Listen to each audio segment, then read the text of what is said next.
इस वीडियो को देखने के बाद आप समझ पाएंगे कि आलस्य क्या है, ये कैसे पैदा होता है और इसे कैसे खत्म किया जा सकता है।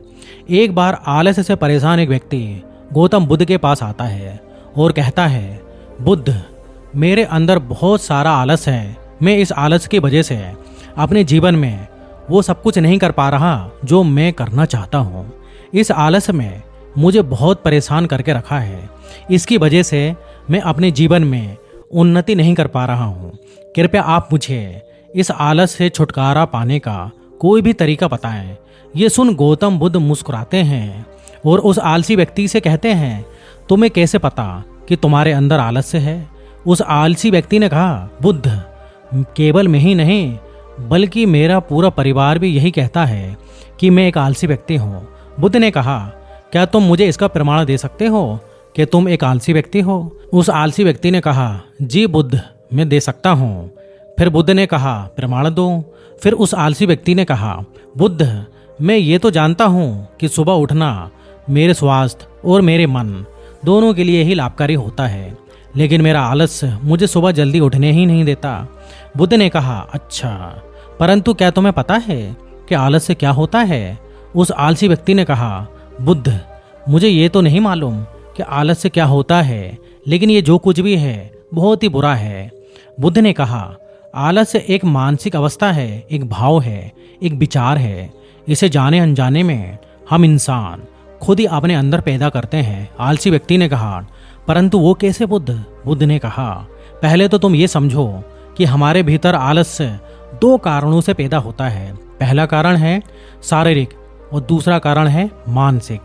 शारीरिक आलस्य का पहला कारण है भोजन। जब हम कोई ऐसा भोजन ग्रहण करते हैं जिसमें खुद कोई जीवन नहीं है, तो ये भोजन हमारे शरीर के लिए बोझ बन जाता है और फिर ये हमारे अंदर आलस्य पैदा करता है, क्योंकि हमारा शरीर भोजन से मिलने वाली ऊर्जा पर ही चलता है और फिर हम इसे जैसा भोजन देते हैं वैसे ही ऊर्जा हमारे शरीर को भी प्राप्त होती है। इसलिए अगर तुम आलस्य से बचना चाहते हो तो आसानी से पचने वाला और सीधे प्राकृतिक से प्राप्त होने वाला भोजन पदार्थों को अपने भोजन में शामिल कर दो।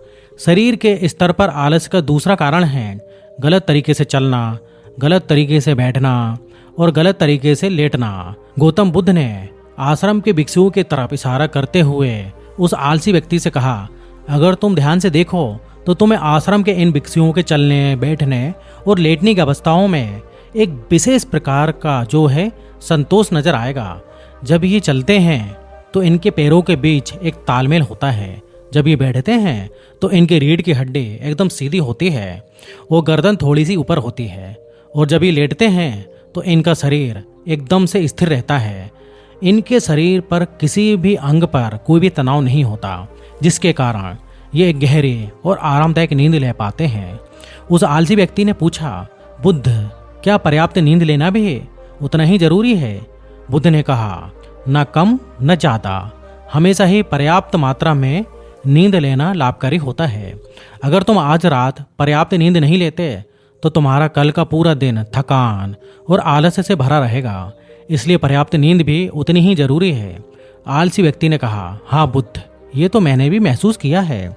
बुद्ध ने कहा, शरीर के स्तर पर आलस्य का तीसरा कारण है सुबह जल्दी ना उठना। ये सुन उस आलसी व्यक्ति ने कहा, हाँ बुद्ध, मैं तो सुबह जल्दी उठ ही नहीं पाता। बुद्ध ने कहा, तुम सुबह तब उठ पाओगे जब तुम रात में जल्दी सोओगे। बुद्ध ने आश्रम के भिक्षुओं की तरफ इशारा करते हुए कहा, इन भिक्षुओं को देखो, इन्होंने रात्रि में अपने सोने का एक निश्चित समय निर्धारित करके रखा है और यही कारण है कि वे रोज जो है प्रातःकाल जल्दी उठने में सक्षम हो पाते हैं। हर एक बौद्ध भिक्षु को अनुशासन का पालन करना होता है और यही अनुशासन इनके जीवन में संतुलन लाता है।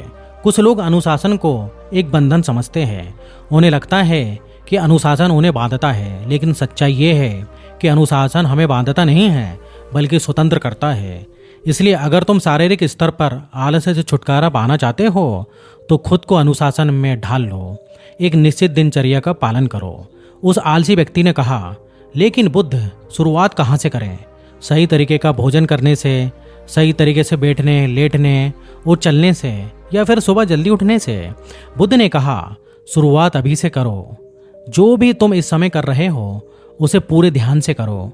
पहले तुम मन के स्तर पर आलस को समझो। बुद्ध ने कहा, मन के स्तर पर आलस का पहला कारण है हमारी पुरानी गलत धारणाएं। जब हम किसी काम के लिए खुद को काबिल नहीं समझते तब हमारे भीतर आलस पैदा होता है। अगर हमारे मन ने ये विश्वास कर लिया कि पिछले बार की तरह इस बार भी मैं इस काम में असफल ही होऊंगा, तो उस काम को करने में हमें आलस आएगा।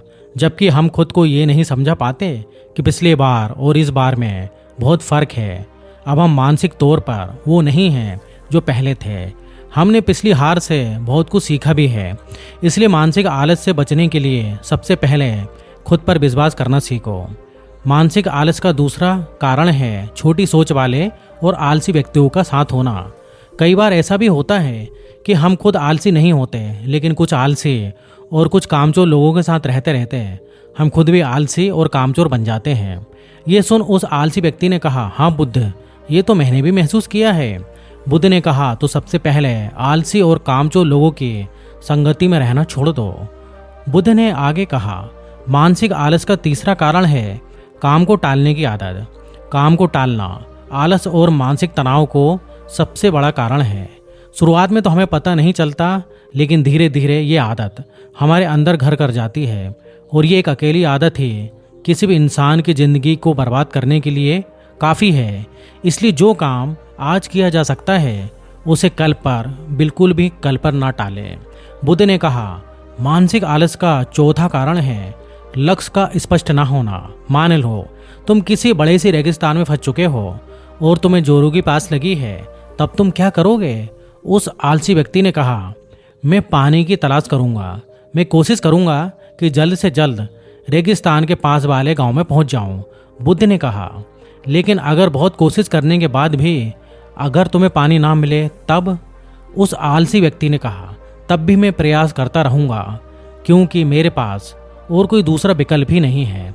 गौतम बुद्ध ने मुस्कुराते हुए कहा, इंसान को आलस तभी घेरता है जब उसके पास कोई स्पष्ट लक्ष्य ना हो या फिर उसके समक्ष बहुत सारे विकल्प उपलब्ध हों।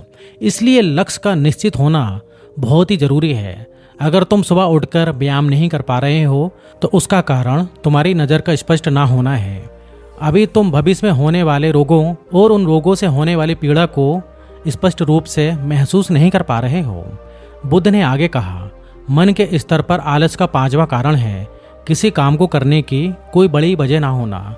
मान लो तुम बहुत से कीमती गहने लेकर एक सुनसान रास्ते से गुजर रहे हो। तुम चलते चलते बहुत थक चुके हो और तुम्हारे बैठने का मन कर रहा है और तुम एक बड़े से पेड़ के नीचे आराम करने के लिए बैठ जाते हो।